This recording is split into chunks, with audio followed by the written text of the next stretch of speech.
Good afternoon and welcome back to another ironic introduction to another video. Today I'm going to talk about the Alliance Quest and Alliance War potions and Alliance War boosts that Kabam Mike posted to the forums a couple days ago. As always, there will be a link to the forums in the description below if you'd rather just read it, but it's short, so bear with me real quick. Starting April 8th, we'll be introducing new potions and revives, especially for Alliance Quest or Alliance Wars, new stronger mode specific potions. These new Alliance Quest and Alliance War potions and revives will be found in the store under the Potions tab and will be more potent than the currently available Alliance potions and revives.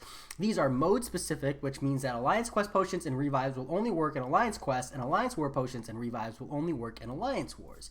And here is the list of the resources as well. You can see that in the forum. I'll go back to it in a brief moment, but additionally, the potions and revives that do not feature a unit cost will not currently be available in the unit store. The potions and revives that are currently found in the Glory store will remain unchanged and will continue to be sold in the Glory store. In addition to these new potions and revives, you'll also find lesser Alliance War champion attack and health boosts in the store under the boost tab. While these boosts will only work in Alliance Wars, your regular boost will still function in Alliance Wars as well, but beware that they will not stack. Yeah, so we got more cons than pros, but we have pros and cons. Even though this is going to be mostly a negative video, I want to talk about the positive things first, and then I'll talk about the cons, and then I'll probably re-say all of the pros again just to end on a positive note for the feel good.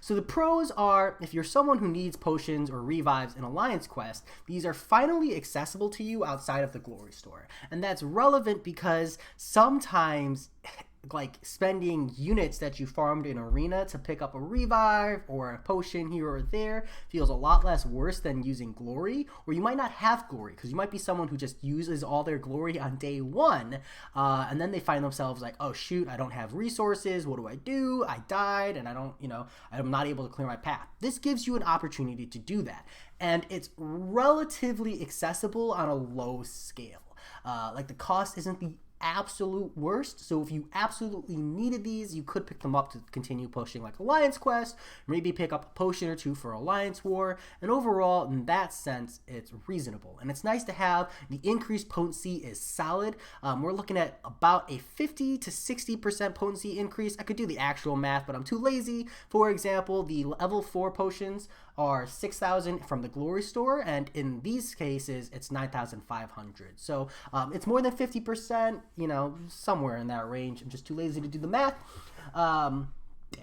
It's 67% increase. Yeah, so overall, that's really nice to have, and that's definitely something we needed. As champions' health pools get bigger, we need bigger potions to match. I think the big push from the community as a whole was a shift towards the percentage-based potions, and I understand that perspective. And from a player perspective, I would love a percentage-based potion. I love the concept of having a potion that heals a percentage of my health so that I can know what kind of value I can get regardless of who I'm using it on. As a gamer, I really understand the concept of a nominal value potion because the truth is that Marvel Contest of Champions mirrors more of a MMORPG style format than it does a standard gacha game where you would actually expect a percentage based. And the reason this mirrors more of an MMO or that matching MMO style makes me understand the need for a actual number or numerical value potion so that Kabam can naturally scale the numbers up to either increase the difficulty or increase the need for new champions or 6-star rank 3 champions, etc. etc. And that's going to give the game longevity. That natural power creep in this game actually has less of a hindrance on the game than it does in other gacha games where power creep can completely ruin the game and make it unplayable. Marvel Contest of Champions lacks that problem because it mirrors more of an MMORPG. I could talk about that more later, and I plan on it, but at the moment, that's just why I think the just increased flat potency is actually really reasonable, because I think that that's going to be a complaint a lot of people have, is that these aren't percentage-based. But just keep in mind that the increased potency is nice. They did a really good job scaling it up, and from Kabam's like game developer perspective, I think it's the smart move to stick to numerical value. That's just my personal opinion. Feel free to challenge me in the comments below, respectively, please. That said, that's what I have for the pros, because, you know, I am excited to see these in here. I know I might end up picking one up here or there, but overall, I think there are some cons, and I think there are some really, really important cons to mention. So the cons, they stem from the fact that this feels like a very, very big shift towards pay to win. And Marvel Contest of Champions, particularly Alliance War and Alliance Quest, already feel pay to win. Like, Alliance Quest is very, very heavily reliant on prestige. Well, how do you get high prestige?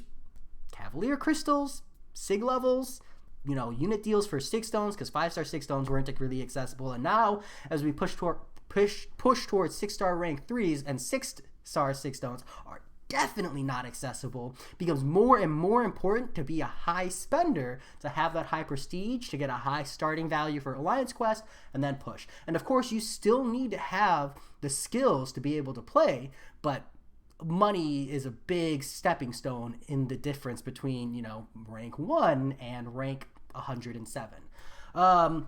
And Alliance War is the same. Alliance War, you know, you've got stronger defenders, you get more kills. You get more kills, you have more points, and that's always been a relevant factor. But somewhere in the middle, right, at the top tier level, somewhere between rank number 1 Alliance and rank, you know, number 200 Alliance, somewhere in those master ranked alliances, there are free-to-play / mild pay-to-play players who are able to keep up and stay competitive. And that's where I want to look at, because that's where this really affects the most. I think that disparity gets bigger as a result of this kind of a shift in the game. So the increased potency is really, really nice. And where does this matter the most? Something like Alliance War, where you might have the option or the problem of iteming out. You know, if you, let's say you die in Alliance War on like your first fight, unfortunately, you know, you're on a tough fight, it didn't go great, you made a mistake, you ate a special 3 really early, so you have to pop a level 2 team revive, and then you have to pop 4 to 5 potions to heal up to full. Probably repop boosts if, you know, they timed out, if you were using like a short duration one if you needed. Now you need to push again. You're already 4 to 5 items out. You know, you push a mini boss, that's another, you know, 2 to 3 potions if you've been taking fun and interactive damage. You push a second mini boss, and now, you know, your alliance is relying on you to take the boss down, but you have no items. So you don't have the health to get the one shot, and you were the boss killer this round. Yeah, that's an unfortunate reality that I think happens more often in higher tiered Alliance Wars than is acceptable, and it causes a huge problem. This increased potency means that if you have, you know, 1,500 units, you can get 50%, 50 to 60% increased overall health over the course of Alliance War. That's a big deal. This is a permanent 50 to 60% health pool increase for pay-to-win players. And don't get me wrong, I'm not saying your average Alliance MCOC player has, you know, $50 worth of units to drop every single war. I'm just saying that that relevance is here, and that relevance is a factor in whether or not your alliance might win their next war if you're like a master tier alliance. And that's a rough shift. And what makes it so rough is the fact that these higher increased potency potions becoming accessible to community is awesome, but the Glory Store potions remain unchanged. That means your free-to-play accessible potions are just not accessible. You know, you're just negatively being impacted. There's no value gain for free-to-play players because the only way they can get these is by grinding in arena, and even then they're significantly less accessible because of the high unit cost. Yes, on a 1 or 2 potions here or there, it's fairly reasonable, but when you need them every single war, it's tough to keep up. And that's where the like really big negative draw comes from, because like I said, 100 units, it's not a fair cost, mate. It's not a fair cost. And it's this complicated line. This is why I say there's pros and cons, because if you make potions really accessible, right, if you made these all 10 units and it's completely accessible to everybody, well, then Alliance War, the whole dynamic changes. People stop running faster takedown champions. People stop running boosts. They start pushing champions who can get bigger damage and have riskier playstyles because they know they just have a bigger health pool by healing up into the next fight. And that makes things much, much, much more complicated. Overall, I really would like to see a shift towards itemless Alliance Wars because I feel like there's no proper way to balance it, itemless and boostless Alliance Wars. But that's a whole different conundrum. So yeah, that's the whole pay-to-win, free-to-play complication that I think is a huge negative. But the secondary negative I think I really want to highlight is I hate seeing like no single revive here. So like for me, because I don't really need the revive super often, like every once in a while I just need to revive like my ghost, you know, because ghost is the only one I need, and it just hurts so much if I don't have a revive in inventory. Like I have to spend 180 units to buy a team revive, and then I'm only reviving ghost. Like why can't I just spend 70 units to buy a single revive and heal her up? Because I'm gonna have to heal her up anyways. 4,000 health isn't enough to take down a mini boss, and that's just a really big frustration for me. Like I'd really just like to see those accessible for units. I think everybody would like to, even if you don't make it a level 1, like you only make it a level 3. Like I'm only able to spend even like 140 units to only buy a level 3. Like at least I'd get more health out of it, and it would cost overall less units, and it just wouldn't feel bad. I think the biggest thing is it just feels bad to use a team revive to revive one person. And that's honestly like how those are used most often, because in Alliance War, you don't want to just go throw everybody in your roster at that fight. You're going to lose attack bonuses. So you need to bring the specific champion that you brought for that war fight. It's just kind of a poor implementation of Alliance Quest revives, in my opinion, from Kabam. And I think they're fully aware of it. I just think they're not doing anything about it. So I want to call that out. Yeah. And then also, big thing, the Glory Store update. Like, there's no update to the Glory Store potions, and I think that was a critical failure. I would have liked to see increased potency potions, and then I would have liked to see the Glory Store potions matched. Like, I'm already frustrated that it's been multiple Glory Store updates, and these Glory Store potions and revives still cost the same amount of glory they have this entire time. But on top of that, the potency remains unchanged, and that just seems like a serious fall and fail on Kabam's part. I'd really like to see this updated to match these potency potions, because these potency potions are unit based and the glory ones are free to play based. I think there's a big difference there, and that should be accommodated. Finally, I'll end on a positive.